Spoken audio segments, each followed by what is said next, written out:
직원 중에는 새벽부터 한밤중까지 꼬박 일만 하는 사람이 있다. 이 일이 인생의 전부인 사람들이다. 이들은 기껏해야 중간 관리자까지 승진할 것이다. 그들은 너무나 일에 파묻힌 나머지 고개를 들어 멀리 보지 못한다. 미국 기업인 파트 마뉴엘의 말입니다. 삶은 깁니다. 공부는 울트라 마라톤이지요. 여유가 있어야 후일을 도모할 수 있습니다.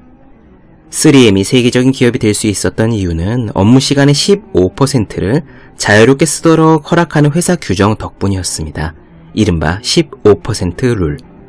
그 시간은 직원의 창의성을 자극했고 포스트잇과 스카치 테이프처럼 혁신적인 상품들이 쏟아졌습니다. 그러자 구글은 이보다 한술 더 떠서 아예 20% 룰을 도입했어요. 업무 시간의 20%가 자유시간이라는 이야기입니다. 3M, 구글, 세계에서 가장 창의적인 기업의 이름들이죠. 그들의 대단한 업적은 성과의 본질에 대한 통찰력에서 기인했습니다. 성과는 여유가 있어야 나와요. 여유 속에서 방향도 점검하고 방법도 수정하며 놓친 것도 찾아냅니다. 창의성이 싹 트는 터전이 셈입니다. 공부를 하는 학생에게도 같은 이야기를 할 수 있습니다. 스케줄은 100%일지라도 공부는 100%가 될 수 없어요. 지속 가능한 공부를 만드는 것은 노력 사이사이에 마블링처럼 섞여있는 여유입니다. 책상에 놓기만 해도 공부하고 싶어지는 365 혼공 캘린더, 지속 가능한 공부를 만드는 것의 한 대목으로 시작합니다.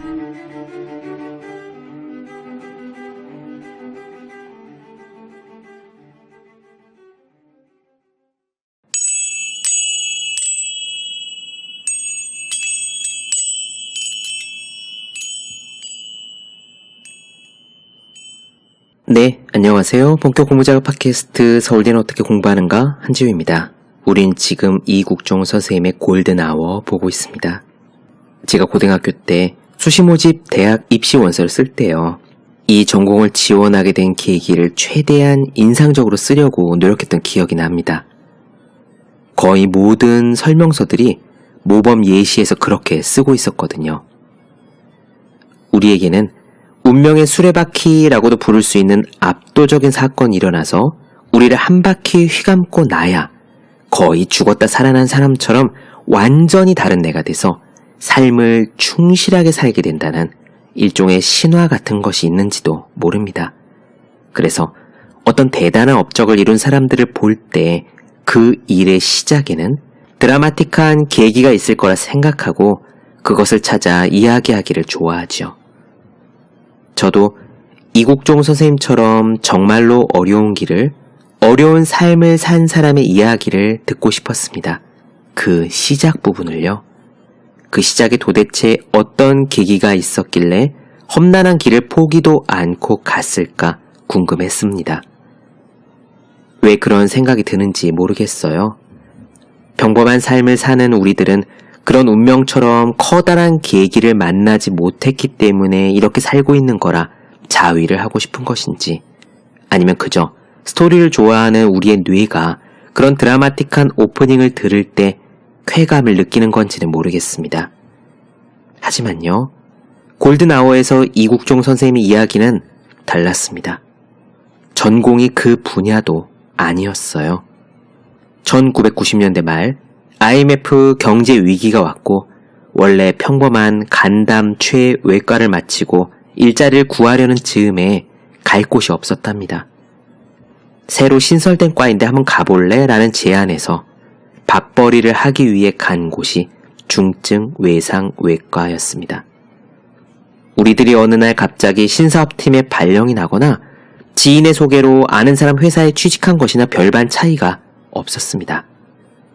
여러분들께서 아무것도 세팅되지 않은 신사업팀에 들어갔다 생각하시면서, 혹은 주위 사람들이 내가 하는 일을 다 싫어하고 있는 그런 보직에 발령받았다고 생각하시면서, 그리고 여러분이라면 어떻게 하셨을지 한번 떠올려 보시면서 오늘 이야기 들어주셨으면 좋겠습니다.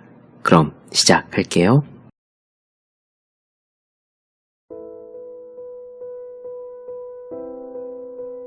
IMF로 의료계도 흔들렸다.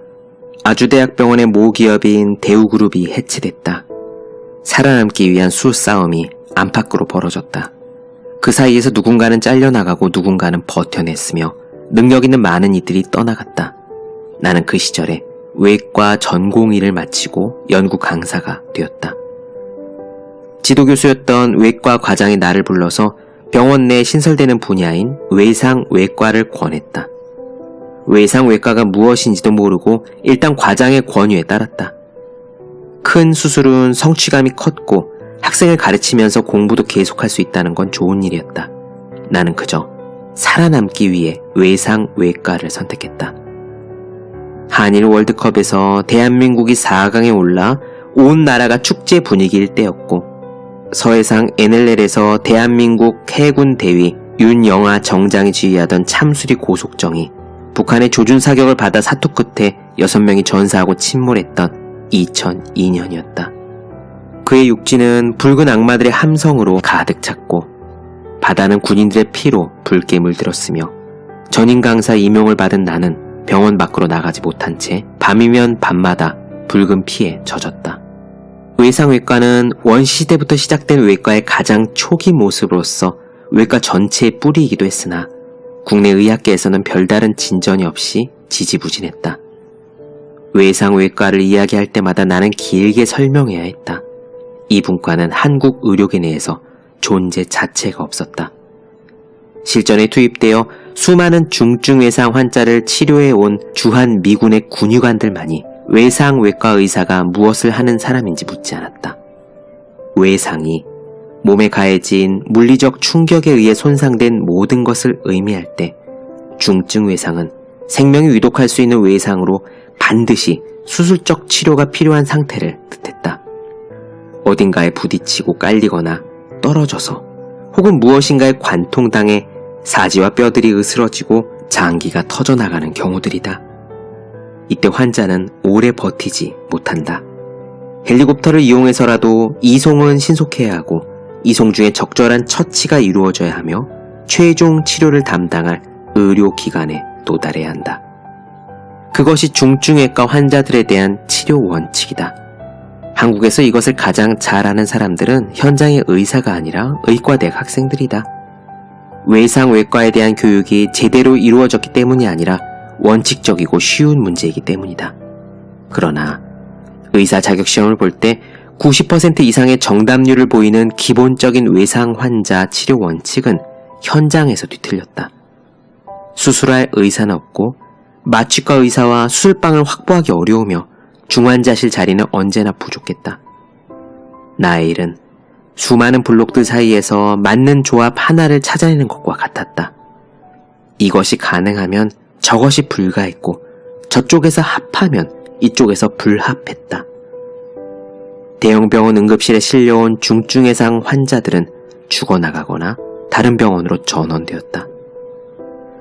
중증 외상 환자들을 치료하는 것이 나의 업인데도 환자들은 자꾸 내 눈앞에서 죽어나갔다. 살려야 했으나 살릴 방법을 찾지 못했다. 필요한 것은 시스템이었다. 그러나 누구도 그것이 무엇인지 알지 못했고 알려고 하지 않아서 더 알 수 없었다.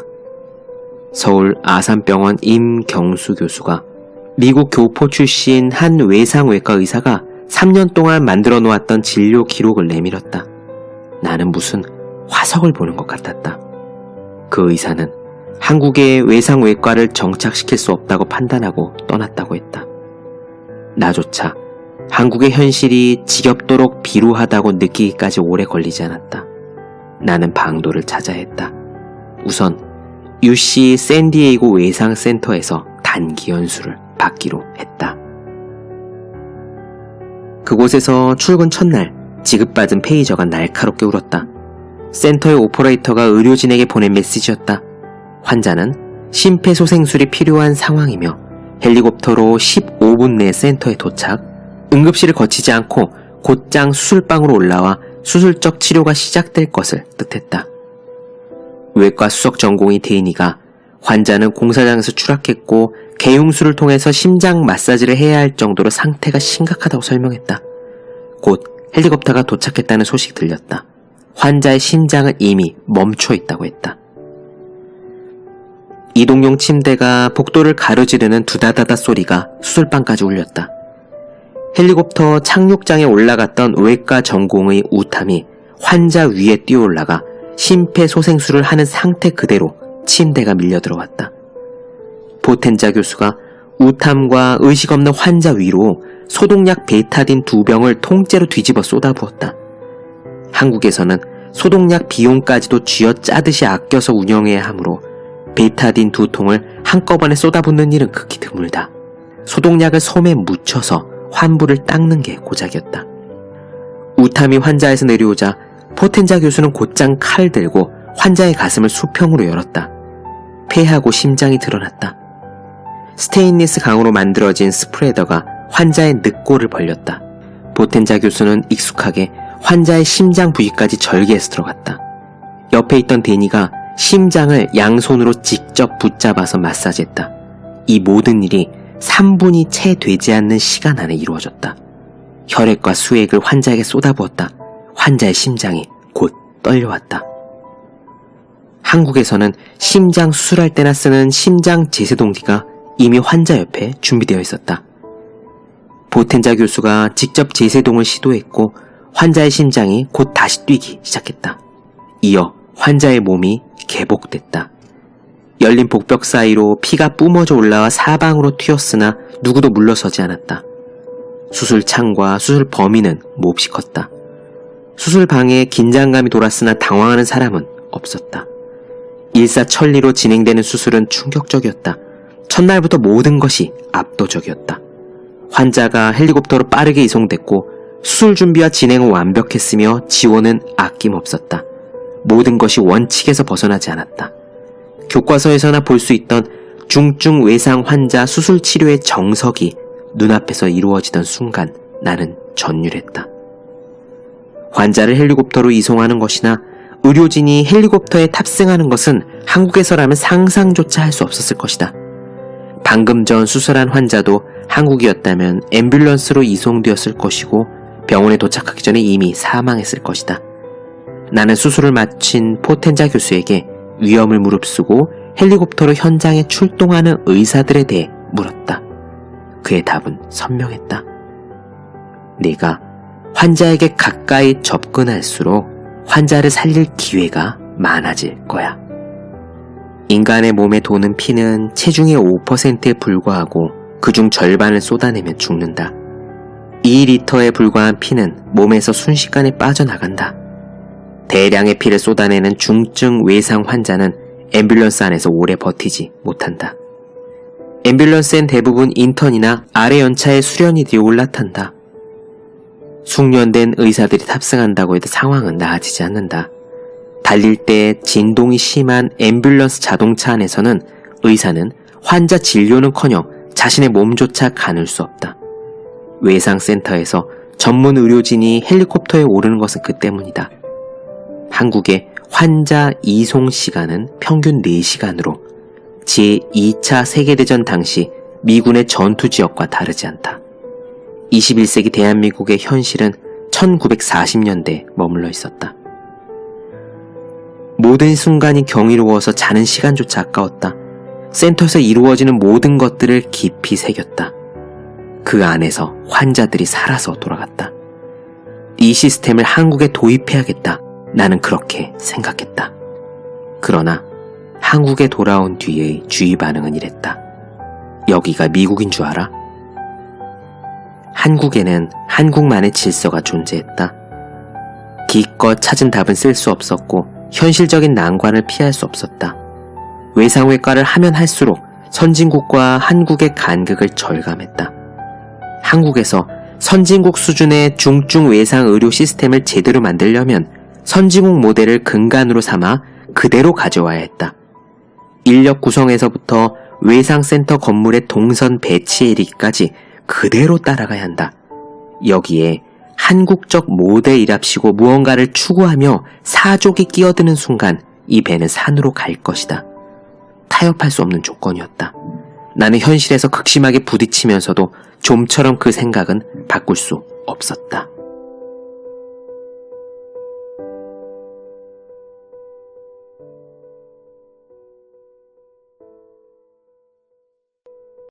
네, 본격 공부작업 팟캐스트 서울대는 어떻게 공부하는가 이국종 선생님의 골든 아워 나눠드렸습니다.